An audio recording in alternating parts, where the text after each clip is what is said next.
कर रहे हैं। मंगलाचरण से शुरू करेंगे।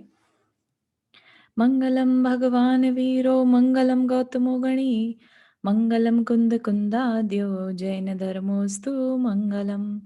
नमो अरिहंताणम नमो सेताणम नमो आयर्याणम नमो उवज्जायाणम नमो लोए सव्वसाहुणम। पंच परमेष्ठी भगवान की जय। अगले 45 मिनट के लिए सभी प्रकार के पापों का त्याग करके सभी 9 बार नमोकार मंत्र पढ़ लें।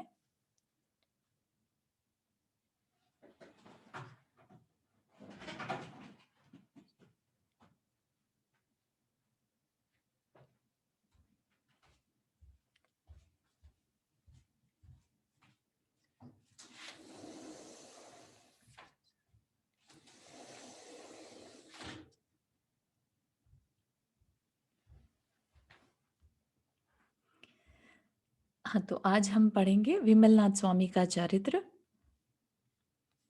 और सुधा जी, आपने उनका कौन सा कल्याणक आज के लिए बताया था? मोक्ष कल्याण?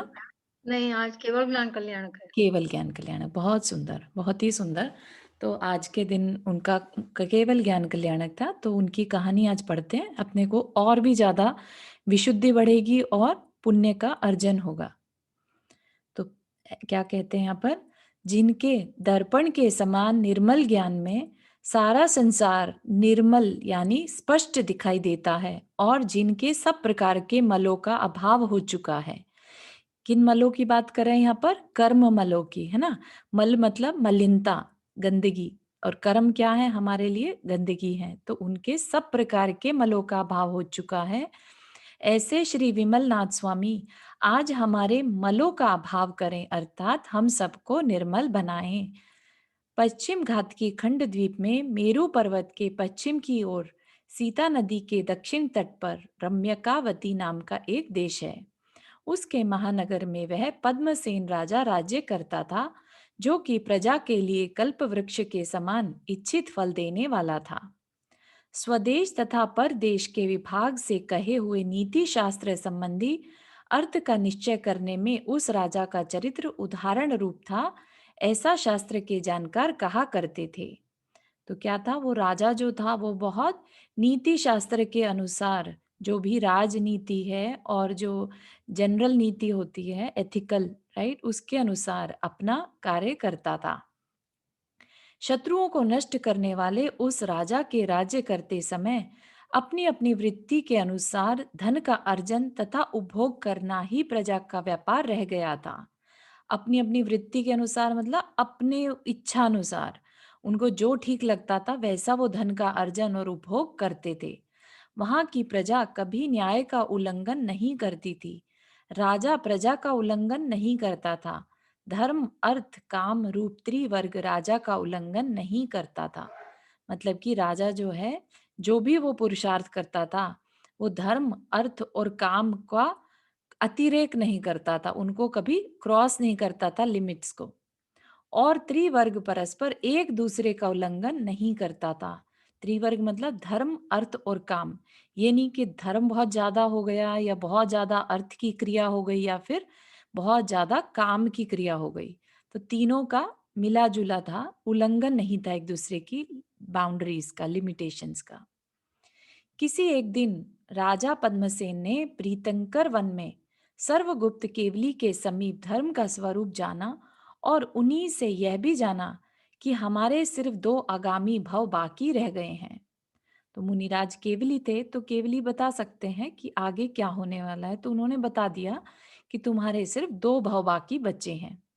उसी समय उसने ऐसा उत्सव मनाया मानो मैं तीर्थंकर ही हो गया हूं, और पद्मनाभ पुत्र के लिए राज्य देकर उत्कृष्ट तप तपना शुरू कर दिया।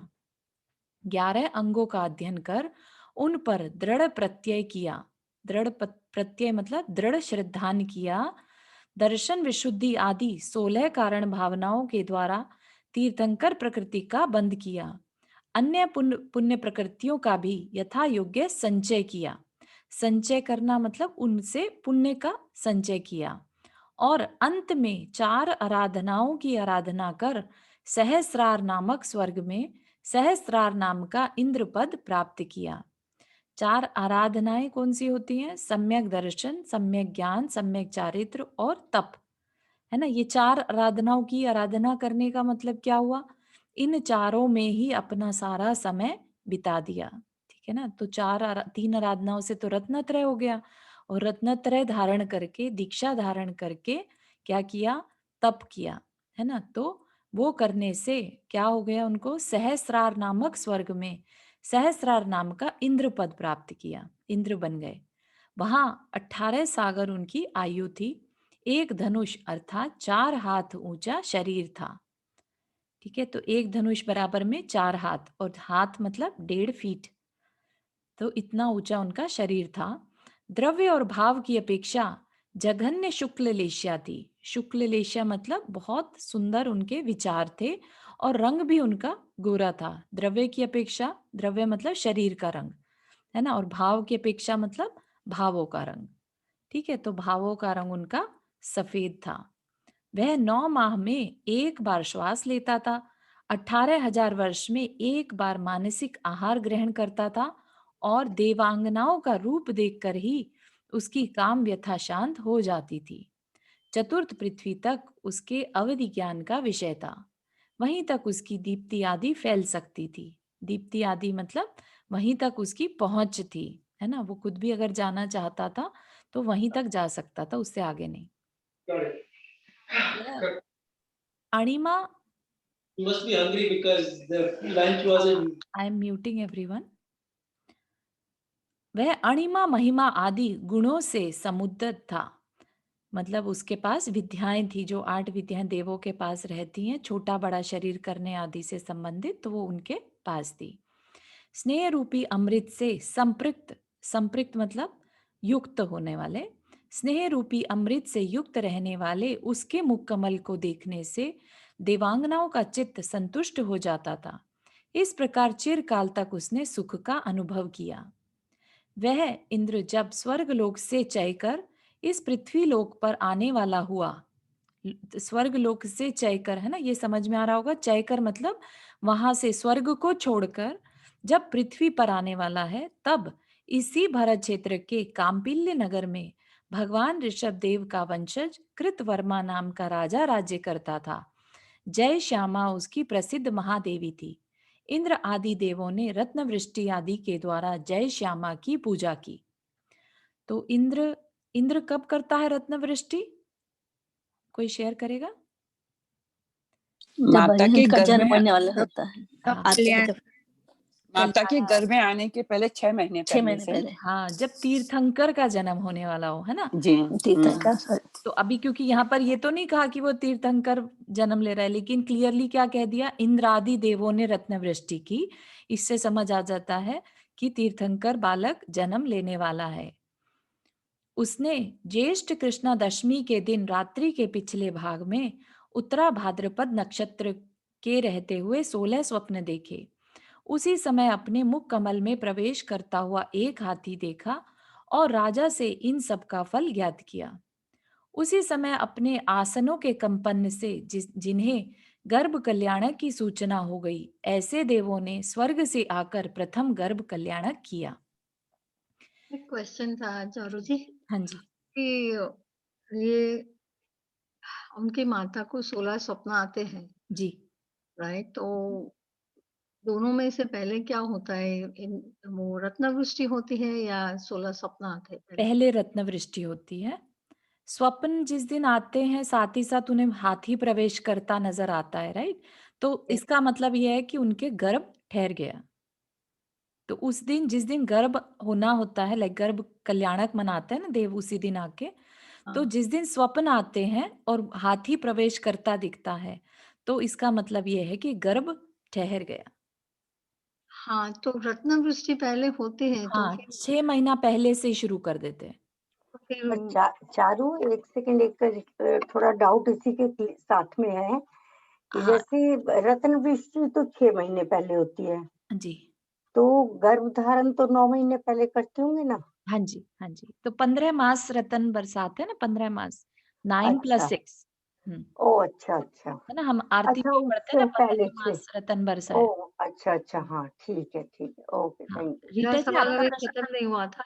हाँ, मेरा सवाल अभी खत्म है, रुक्मी जी ने अच्छा। पहले उसके पहले पूछ लिया, कोई बात नहीं, नहीं। वो मुझे तुम्हारी सवाल सवाल से ही याद आया हाँ, कि नहीं ऐसे अपने क्या को हुआ। हाँ, क्या पहले एक क्वेश्चन को पूरा करने देना है, फिर अपन हाँ, दूसरा। Sorry, sorry. No that's worries. Okay. Rita ji आप तो पूरा कीजिए। हाँ, तो रत्नवृष्टि पहले होती है, तो जी, फिर तो जहाँ पे जिस नगर में रत्नवृष्टि होती है, हाँ, तो उनको तो पता चल ही गया है कि तीर्थंकर बालक का जन्म होने वाला है। हाँ, फिर माता को 16 सपने आते हैं, तो हाँ, फिर माता उसका अर्थ पूछने अर्थ, जाती है। हाँ, अर्थ पूछने जाती है, तो हाँ। I mean it is obvious right? It is obvious, the only thing is कि उन्हें ये नहीं मालूम कि कब होने वाला है, ठीक है ना।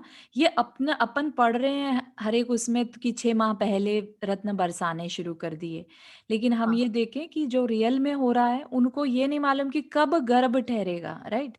तो जैसे हाँ, ही वो स्वप्न देखे तब वो गर्भ उनके ठहरता है। हाँ, फिर भी वो राजा को हाँ, ऐसा राजा को ये आभास तो हो जाता होगा कि कुछ अच्छा होने वाला है, लेकिन हाँ, कब होने वाला है वो सिर्फ स्वप्न के बाद ही पता चलता है। हुँ, ऐसा। ओके, हाँ, और इससे ज़्यादा स्पष्ट करना है तो we can ask some scholar, है ना? हाँ, ठीक है, जी, थैंक यू। Sure, thanks. उसी समय अपने आसनों के कंपन से जिन्हें गर्भ कल्याणक की सूचना हो गई, तो देवों को कैसे पता चला? इधर रानी ने स्वप्न देखे, राइट, और उधर देवों का आसन कंपायमान हो गया। कैसे? कि गर्भ क्योंकि ठहर गया तो उन्हें फीलिंग पता चल गई कि कुछ हो गया, मतलब गर्भ कल्याणक हो गया। तो फिर वो वहां जाकर गर्भ कल्याणक मनाते हैं। जिस प्रकार बढ़ते हुए धन से किसी दरिद्र मनुष्य के हृदय में हर्ष की वृद्धि होने लगती है, उसी प्रकार रानी जय श्यामा के बढ़ते हुए गर्भ से बंधुजनों के हृदय में हर्ष की वृद्धि होने लगी थी।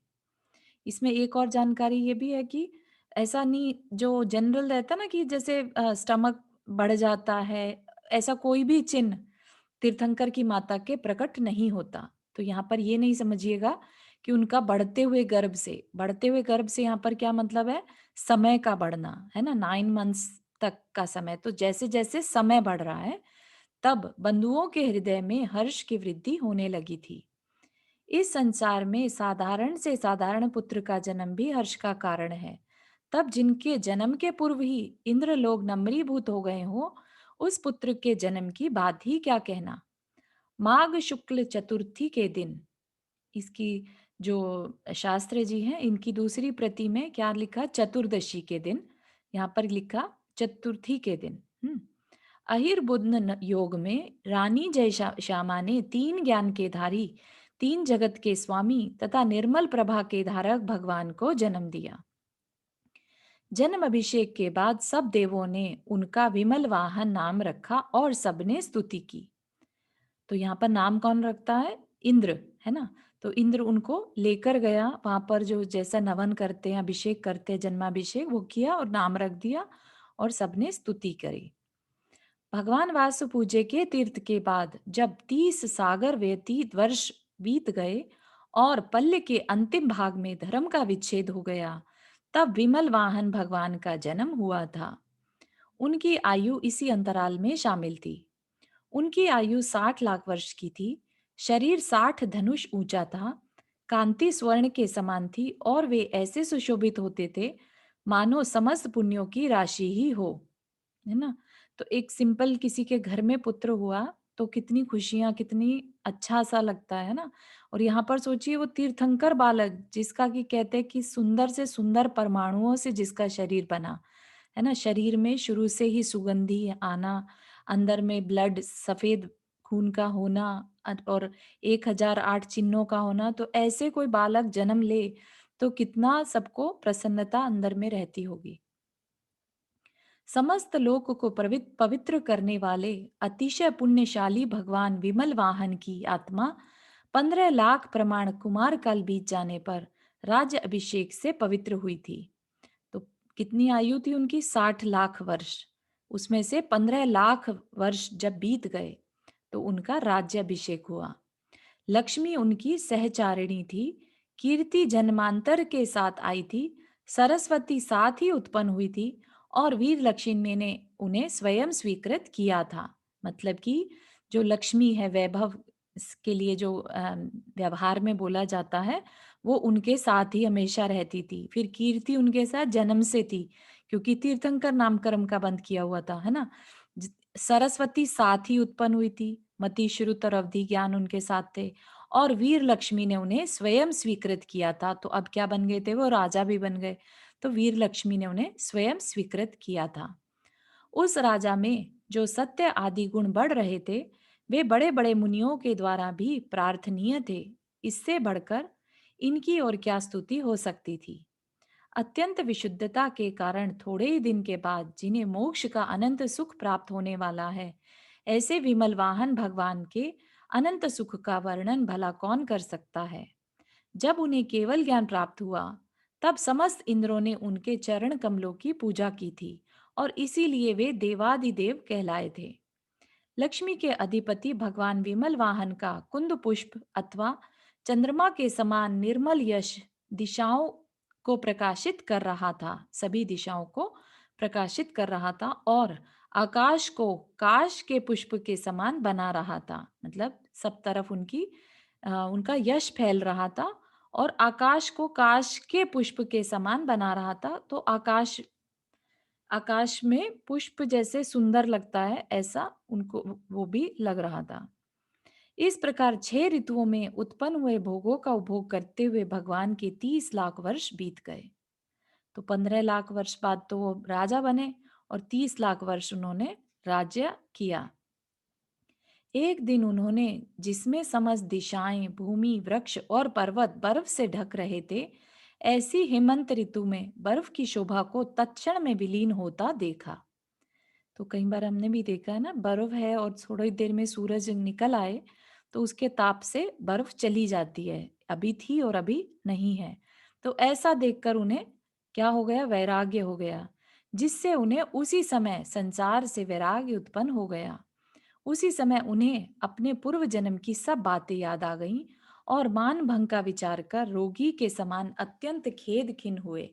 वे सोचने लगे कि इन 3 सम्यक ज्ञानों से क्या होने वाला है। उनके पास 3 सम्यक ज्ञान थे, है ना, मति, श्रुत और अवधि ज्ञान। तो वो कह रहे हैं कि इनसे क्या होने वाला है, क्योंकि इन सभी की सीमा है, सब लिमिटेड है, इन सभी का विषय क्षेत्र परिमित है, और इस वीर्य से भी क्या लाभ है। वीर्य क्या है? चारू जी, हाँ जी, पूर्व जन्म की सब बातें याद आ गई, मीन्स कि उनको जाति स्मरण हुआ हाँ ना। जी, हाँ जी, हाँ जी, बिल्कुल, उनको जाति स्मरण हो गया, जी, बिल्कुल सही। वीर्य से भी क्या लाभ है? वीर्य क्या होता है? वीर्य होता है आत्मा की शक्ति, कह लीजिए शरीर की शक्ति।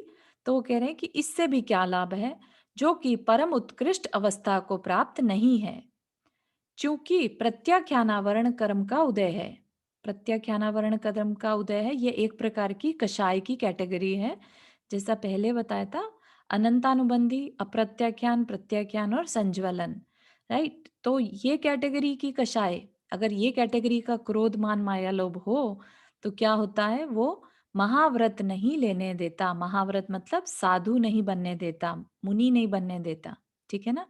तो वो क्या सोच रहे हैं कि चूंकि प्रत्याख्यानावरण कर्म का उदय है, अतः मेरे चारित्र यानी महाव्रत का लेश भी नहीं है, ठीक है ना, और बहुत प्रकार का मोह तथा परिग्रह विद्यमान है, अतः चारों प्रकार बंध भी विद्यमान है। तो चारों प्रकार का बंध भी विद्यमान है, मतलब कर्म की जो जैसे स्थिति, अनुभाग, प्रकृति, है ना, और प्रदेश, ये 4 प्रकार से कर्म बनता है। तो क्या कह रहे हैं कि मेरे अंदर अभी बहुत सारा मोह, मोह मतलब मेरे अंदर बहुत राग और परिग्रह विद्यमान है, और हर तरह के कर्म मेरे से बंध रहे हैं, चारों प्रकार का बंध भी हो रहा है। और क्या कह रहे हैं, प्रमाद भी अभी मौजूद है। प्रमाद है तभी तो महाव्रत नहीं ले पा रहे हैं, है ना। तो कषाय रूपी प्रमाद भी अभी मौजूद है, और निर्जरा भी बहुत थोड़ी है। निर्जरा थोड़ी कैसे है कि उनका अभी महाव्रत नहीं है, मुनि नहीं बने, मुनि बनते साथ ही कई गुणी निर्जरा शुरू हो जाती है। निर्जरा यानी कर्मों का अपने आत्मा से, आत्म प्रदेशों से झड़ जाना, दूर हो जाना, निर्जरा है ना। तो वो क्या करें, निर्जरा भी बहुत थोड़ी है। ओहो, मोह की बड़ी महिमा है कि अब भी मैं इन्हीं संसार की वस्तुओं में मत्त हो रहा हूँ। मत हो रहा हूँ मतलब इसी में रम रहा हूँ, रमण कर रहा हूँ। मेरा साहस तो देखो कि अब तक सर्प के शरीर अथवा फण के समान भयंकर इन भोगों को भोग रहा हूँ। है ना, हर एक को तो ये भोग जो है वो सर्प के समान नहीं फील आती। जिनको वैराग्य हो जाता है, वो भी तीव्र वैराग, उनको ही ये सारे भोग जो हैं चुभने जैसे लगते हैं, जहर विष जैसे लगने लगते हैं। यह भोग उपभोग मुझे पुण्य कर्म के उदय से प्राप्त हुए, सो जब तक इस पुण्य कर्म का अंत नहीं कर देता तब तक मुझे अनंत सुख कैसे प्राप्त हो सकता है। तो पुण्य कर्म से भोग उपभोग मिले और मैं उसमें रम गया। अब मुझे क्या करना है, ये पुण्य कर्म भी नहीं चाहिए मुझे। उन्हें क्या करना है, मुझे शुद्ध अवस्था को पाना है। शुद्ध अवस्था यानी प्योर सोल की स्टेट। तब तक मुझे अनंत सुख कैसे प्राप्त हो सकता है। ठीक है, जब तक हम पुण्य और पाप को भोग रहे हैं तब तक हमारे अंदर रियल जो सुख है, आत्मा का सुख है, वो नहीं प्रकट हो सकता। इस प्रकार निर्मल ज्ञान उत्पन्न होने से विमल वाहन भगवान ने अपने हृदय में विचार किया। उसी समय, अभी तो ये विचार ही चल रहा है उनका, और उसी समय आए हुए सारस्वत आदि लौकांतिक देवों ने उनका स्तवन किया तथा अन्य देवों ने दीक्षा कल्याणक के समय होने वाले अभिषेक का उत्सव किया। तदनंतर देवों के द्वारा घिरे हुए भगवान देवदत्ता नाम की पालकी पर सवार होकर सहेतुक वन में गए और वहां 2 दिन के उपवास का नियम लेकर दीक्षित हो गए। उन्होंने यह दीक्षा माघ शुक्ल चतुर्थी के दिन सायकाल के समय 26वें उत्तरा भाद्रपद नक्षत्र में 1000 राजाओं के साथ ली थी और उसी दिन वे चौथा मनय पर्यय ज्ञान प्राप्त कर 4 ज्ञान के धारी हो गए थे। दूसरे दिन उन्होंने भोजन के लिए नंदनपुर नगर में प्रवेश किया। वहां स्वर्ण के समान कांति वाले राजा कनक प्रभ ने उन्हें आहार दान देकर पंच आश्चर्य प्राप्त किए। सो ठीक ही है, क्योंकि पात्र दान से क्या नहीं प्राप्त होता। ठीक है, तो ये पंच आश्चर्य यहाँ बताने की जरूरत नहीं है ना। देवों के द्वारा किए हुए 5 कृत देव अतिशय, है ना।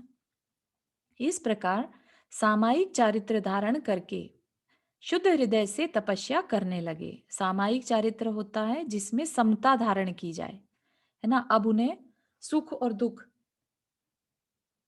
दोनों में दोनों में एक्सक्यूज मी दोनों में समता धारण कर ली उन्होंने। अब उन्हें लाभ अलाभ में कोई मतलब नहीं है। पंचाक्षर आपने वही बताए थे ना, फूलों की वर्षा, हाँ जी, दुंदुभी का दुंदुभी। बजना, देवांगनाओं का नृत्य करना, पुष्प की हाँ, वृष्टि और सुंदर सुगंध। Okay, thank you. तो सामायिक चारित्र को धारण कर लिया उन्होंने, अब समता धारण कर ली और शुद्ध हृदय से तपस्या करने लगे। जब 3 वर्ष बीत गए तब वे महामुनि एक दिन अपने दीक्षावन में 2 दिन के उपवास का नियम लेकर जामुन के वृक्ष के नीचे ध्यान आरूढ़ हुए। फलस्वरूप माघ शुक्ल षष्ठी के दिन सायकाल के समय अतिशय श्रेष्ठ भगवान विमल वाहन ने अपने दीक्षा ग्रहण के नक्षत्र में घातिया कर्मों का विनाश कर केवल ज्ञान प्राप्त कर लिया। तो आज वही केवल ज्ञान प्राप्ति जिस दिन उन्होंने की थी, आज वही तिथि फिर से रिपीट हो रही है ना, फिर से वही तिथि आई है। तो आज उनके केवल ज्ञान की बहुत बहुत अनुमोदना अपने को करनी है।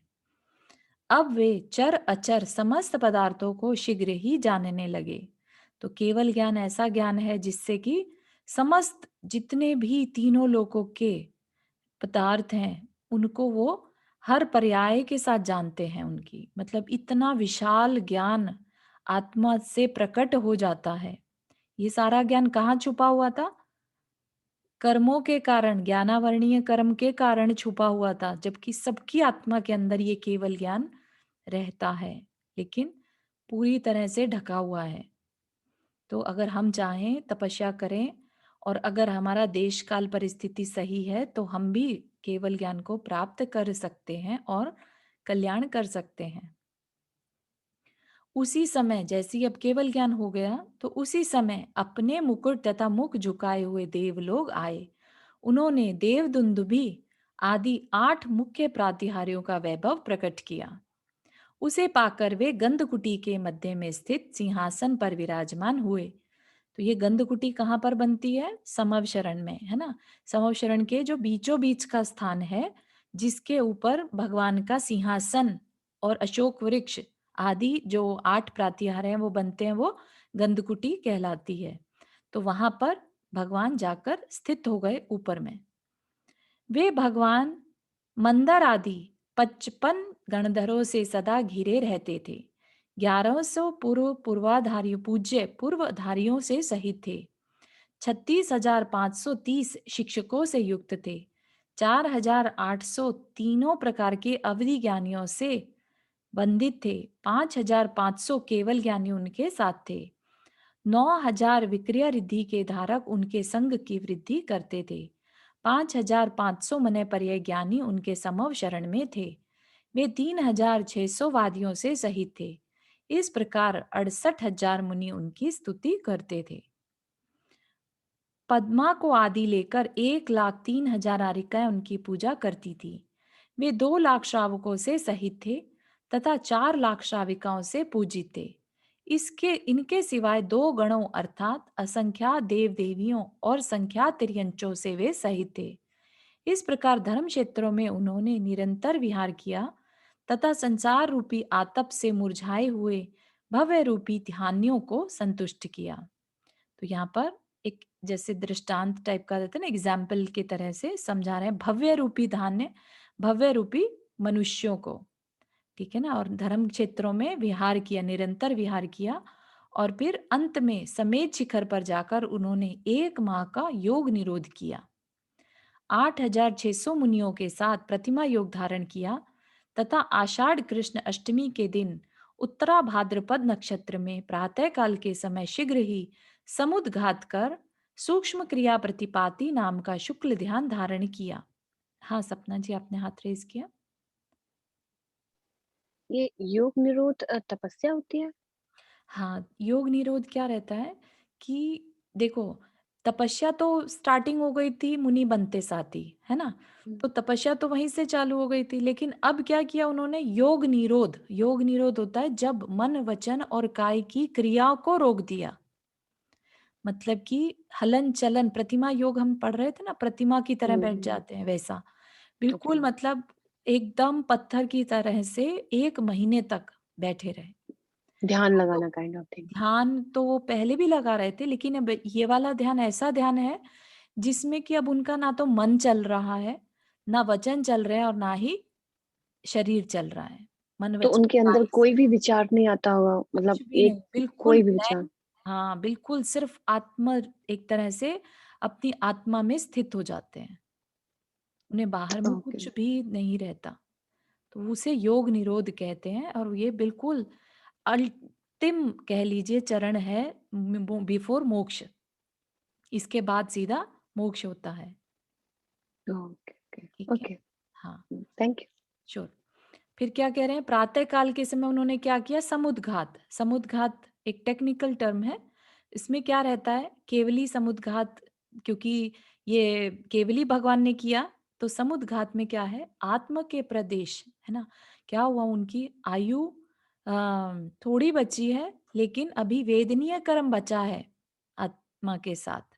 तो अब कर्म जब तक बचा है तब तक शरीर कैसे छोड़ दें, है ना। और आयु कम है और कर्म ज्यादा बचे हैं, तो क्या करते हैं? एक प्रक्रिया रहती है समुद्घात की, ये नेचुरल हो जाती है। तो भगवान का समुद्घात हो जाता है, आत्म प्रदेश पूरे लोक में फैल जाते हैं। अंतर्मुहूर्त के लिए बहुत छोटा समय होता है, और उसमें उसके सारे कर्म खिर जाते हैं, कर्म निर्जरित हो जाते हैं। तो ये एक प्रक्रिया है जो किसी किसी समय पर किसी किसी के साथ होती है, विशेष अवस्थाओं में, ठीक है। तो थोड़ी सी जानकारी दी है। तो उनके साथ ये घटित हुआ, समुद्घात हुआ। और क्या किया उन्होंने? सूक्ष्म क्रिया प्रतिपाती, मतलब अब क्रियाएं जो थी मन वचन काय की क्रिया, वो बिल्कुल उन्होंने सूक्ष्म कर दी, खत्म कर दी। नाम का ये एक शुक्ल ध्यान का नाम है कि जिसमें कि क्रिया बिल्कुल खत्म हो जाती है, तो वो शुक्ल ध्यान कहलाता है, ठीक है। और तत्काल ही सयोग अवस्था से अयोग अवस्था धारण कर उस प्रकार स्वास्थ्य यानी स्वअस्थ अपनी ही आत्मा में स्थापित हो गए अर्थात मोक्ष प्राप्त कर लिया। जिस प्रकार की कोई रोगी स्वास्थ्य को यानी निरोग अवस्था को प्राप्त करता है। स्वास्थ्य का मतलब स्वस्थ है ना, स्व में स्थापित हो जाना भी होता है। तो ऐसा भगवान ने अपना मोक्ष यानी अपनी आत्मा में स्थित हो गए यानी सिद्ध बन गए। उसी समय से लेकर लोक में आषाढ़ कृष्ण अष्टमी यानी कालाष्टमी के नाम से विद्वानों के द्वारा पूज्य हो गई और इसी निमित्त को पाकर मिथ्या दृष्टि लोग भी उनकी पूजा करने लगे। उसी समय सौधर्म आदि देवों ने आकर उनका अंत्येष्टि संस्कार किया और मुक्त हुए उन भगवान की अर्थपूर्ण सिद्ध स्तुतियों से वंदना की। ठीक है, तो अब यहाँ पर अंत्येष्टि संस्कार से कंफ्यूज नहीं होना है, क्योंकि कई बार देश काल परिस्थिति को देखकर जो लिखा जाता है ना, और बाकी जगहों से उसका हम टेस्टिंग कर सकते हैं कि वैसे इन जनरल क्या रहता है, राइट। और हमने जाना था कि उनके सिर्फ केश और नख रह जाते हैं जिनका कि संस्कार क्षीर सागर में देव जाकर मतलब बहा देते हैं उनको, तो उसको भी अंत्येष्टि संस्कार कह सकते हैं, है ना। जबकि आज के टाइम में अंत्येष्टि संस्कार इज लाइक शरीर का अंतिम संस्कार कर देना, है ना, वैसा भी है। समुद्र का तो सभी तीर्थंकर का होता है ना? अम, ऐसा मुझे जानकारी में नहीं है कि सभी का होना नियामक है या किसी किसी का होता है जिसके कि कर्म बच्चे हैं तब होता है ये। अम, तो इसको डबल चेक कर सकते हैं। अगर या किसी और को कोई जानकारी हो तो प्लीज शेयर हियर। सबका नहीं होता, जिसके बसते हैं उसका ही होता है ना, ऐसा ही मुझे भी जानकारी थी, तो इसको डबल चेक अगर करना है तो कर सकते हैं। साता वेदनी बच जाती है ना उनके, उसके लिए हाँ, होता वेदनीय बच जाता है तब। है साता बिल्कुल सही। Thank you Rekha ji for sharing. तो रीटा जी अगर डाउट है तो we can still confirm this कि सबका होता है या कुछ ही किसी का, है ना। तो यहाँ पर उनको सिद्ध हो मोक्ष मिल गया, तो यहाँ पर हमारा उनका वर्णन करने वाला प्रकरण पूरा हुआ। थोड़ा सा भी शायद और है। हिंसा आदि पापों से परिणत हुआ यह जीव निरंतर मल का संचय करता रहता है। मतलब हिंसा आदि पापों में लगा हुआ है ना, और किन पापों, मल का मतलब पाप कर्म का संचय करता रहता है और पुण्य के द्वारा भी इसी संसार में निरंतर विद्यमान रहता है। अतः कहीं अपने गुणों को विशुद्ध बनाना चाहिए, यानी पाप पुण्य के विकल्प से रहित बनाना चाहिए। आज मैं निर्मल बुद्धि शुद्धोपयोग की भावना को प्राप्त कर अपने उन गुणों को शुद्धि प्राप्त कराता हूँ। भगवान ने ऐसा विचार किया था जिसकी वजह से वो आज इस लेवल पर पहुंचे। पाप पुण्य के विकल्प से दूर हटाकर शुद्ध बनाता हूँ, ऐसा विचार कर ही जो शुक्ल ध्यान को प्राप्त हुए थे, ऐसे विमल वाहन भगवान अपने सार्थक नाम को धारण करते थे। सम्यक दर्शन और सम्यक ज्ञान ही जिनके दो दांत हैं, गुण ही जिनका पवित्र शरीर है, चार आराधनाएं ही जिनके चरण हैं और विशाल धर्म ही जिनकी सूंड है, ऐसे सन्मार्ग रूपी हाथी को पाप रूपी शत्रु के प्रति प्रेरित कर भगवान विमल वाहन ने पाप रूपी शत्रु को नष्ट किया था। इसीलिए ही लोग उन्हें विमल वाहन यानी विमलम वाहनम यानम यस्य स विमल वाहन यानी निर्मल सवारी से युक्त कहते थे। जो पहले शत्रुओं की सेना को नष्ट करने वाले पद्मसेन राजा हुए, फिर देव समूह से पूजनीय तथा स्पष्ट सुखों से युक्त अष्टम स्वर्ग के इंद्र हुए और तदनंतर विशाल निर्मल कांति के धारक एवं समस्त पृथ्वी के स्वामी विमल वाहन जिनेन्द्र हुए। वे 13वें विमलनाथ तीर्थंकर अच्छी तरह आप लोगों के लिए के संतोष के लिए हों। हे भव्य जीवों, जिन्होंने अपनी अत्यंत निश्चल समाधि के द्वारा समस्त दोषों को नष्ट कर दिया है, जिनका ज्ञान क्रम इंद्रिय तथा मन से रहित है। ज्ञान क्रम इंद्रिय तथा मन से रहित है, मतलब जिनके ज्ञान अब इंद्रिय और मन से रहित हो गए ना, सिद्ध हो गए, जिनका शरीर अत्यंत निर्मल है और देव भी जिनकी कीर्ति का गान करते हैं, ऐसे विमलनाथ भगवान को निर्मलता प्राप्त करने के लिए तुम सब बड़ी भक्ति से नमस्कार करो। तो जिनको अपने अंदर में निर्मलता बढ़ानी है, वे सब उनकी भक्ति करें। तो यहाँ पर हमारा विमलनाथ भगवान का चरित्र पूर्ण हुआ।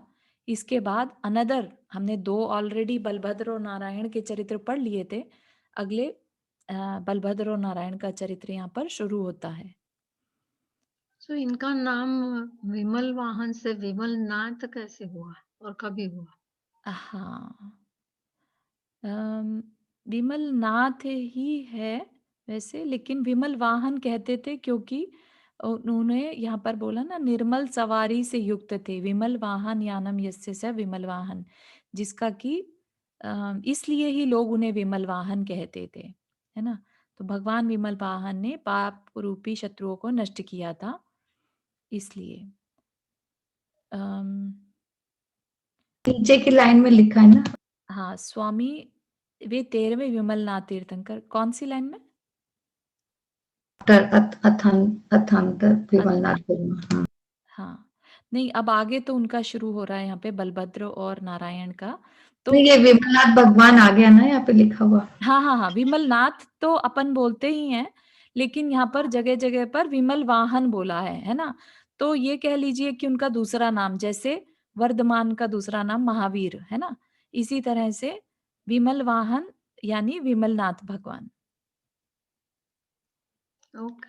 हाँ, और तो मुझे कुछ और नजर नहीं आ रहा है यहाँ पर कि उनका ये सिर्फ इतना ही है कि एक से ज्यादा नाम हो सकते हैं। तो विमल वाहन था तो बाद में विमलनाथ कहने लगे, है तो ना। क्या सारी ये जगह विमल वाहन ही कहा है, फिर हाँ, अंत में विमलनाथ तीर्थंकर, है ना। हाँ, हम्म, इसीलिए मुझे थोड़ा हाँ, बिल्कुल सही है। तो ये विमलनाथ भगवान का नाम भी क्या देवों द्वारा रखा गया था या हाँ, इंद्र ही रखता है सबका नाम। जब वो ओके। जन्माभिषेक के लिए ऊपर लेके जाते हैं तब वो नाम डिसाइड करते हैं। और वैसे तो तो देखा जब जाए तो आगे की जैसे 24 का नाम ऑलरेडी डिसाइडेड है ना। तो ये कह लो कि बस ये एक फॉर्मेलिटी है। तो जब गर्भ धारण होता है और जब तीर्थंकर का, तो उससे पहले ही मतलब देव उनका नाम कर देते हैं। नहीं, जो अनाउंसमेंट है वो तो जब ऊपर सुमेरु पर्वत पर जन्माभिषेक के लिए लेके जाते हैं तब करते हैं अनाउंसमेंट। लेकिन अगर देखा जाए तो अगर किसी केवल ज्ञानी के ज्ञान में वो ऑलरेडी नाम आ चुके हैं, राइट, कि अगले भविष्य की 24 कौन होगी, राइट। तो उनके नाम तो अपने को तो जैसे आज ही मालूम है, राइट, आने वाले भविष्य के तीर्थंकर। तो एक तरह से जस्ट एक फॉर्मेलिटी पूरी करते हैं कि नाम देगा तो इंद्र ही देगा, है ना। और वो भी ओके। जन्माभिषेक के समय निर्धारित होगा। ओके। और जैसे ये भी क्षत्रिय थे ना विमलनाथ जी भगवान, राइट? क्या चीज, सॉरी? क्षत्रिय थे ना भगवान जी? हाँ हाँ हाँ, ये क्षत्रिय राजा बने ना, कितने अम, 30 साल, 30 करोड़ साल तक, 30 लाख, है ना, 30 लाख साल तक राजा बने रहे। और इसमें बताया भी 15 लाख, जब 15 लाख 15 लाख वर्ष पूरे हो हाँ, गए।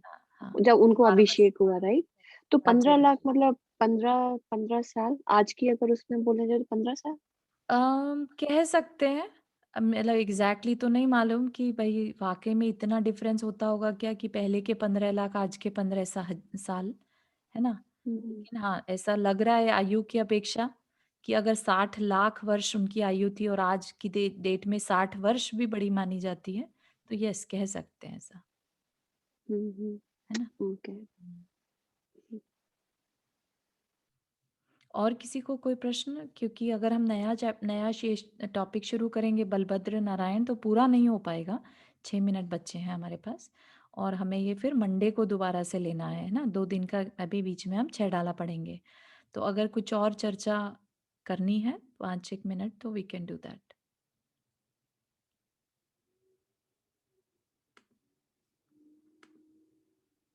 आदिनाथ भगवान का आयुष्य 84 लाख पूर्व का था, हाँ राइट? जी, हाँ जी, बिल्कुल।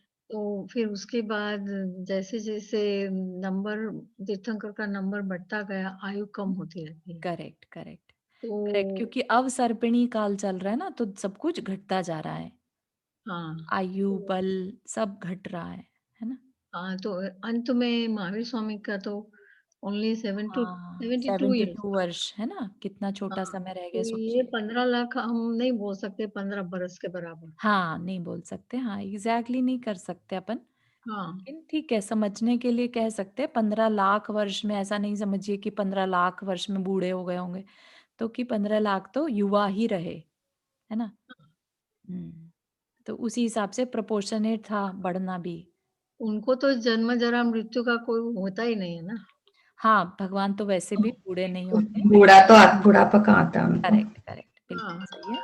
भगवान बूढ़े नहीं होते हैं। सही है। नहीं तो जैसे महावीर भगवान का अपन जैसे बोलते हैं, जैसे ये 5वां आरा चल रहा है, तो ये महावीर भगवान के मृत्यु के बाद वाला है आरा, अपन महावीर भगवान के काल में अपन हाँ लोग जी, जैसे हम उनकी मृत्यु के बाद, उनकी मृत्यु क्या कहना, मृत्यु तो हुई नहीं एक तरह से हाँ उनको। मृत्यु नहीं मतलब हाँ उनको हाँ, हाँ, मोक्ष हाँ, प्राप्त हो हाँ, जैसे। मोक्ष प्राप्ति के बाद अब 5वां आरा चल रहा है ना, 5th, हाँ तो हाँ उसमें है हम। हाँ, तो उसमें अपन मतलब अभी कितना और बचा, ऐसे कैसे पता चलता होगा कितना और आरा बचा है उनका? अभी 18,000 समथिंग बचा है, क्योंकि 21,000 वर्ष का है पंचम काल, अच्छा है ना? तो अभी तो बहुत लंबा समय है, उसके बाद 6th आरा चलेगा जिसमें और ज्यादा दुख बढ़ जाएंगे। हाँ, वो तो बहुत खराब अभी बताते हैं अभी जैसे। आप लोग को जानकारी होगी टेक्सास में जो भी चल रहा है ना? तो वहां पर जैसे इस समय जो लोग हैं, हमारे कुछ जानने वाले हैं वहां पर, और वहां हाँ पर लाइट नहीं है, राइट? हाँ, लाइट लाइट वाइट कुछ नहीं। नहीं है और हाँ, बर्फ। नहीं नहीं नहीं, सोचिए अभी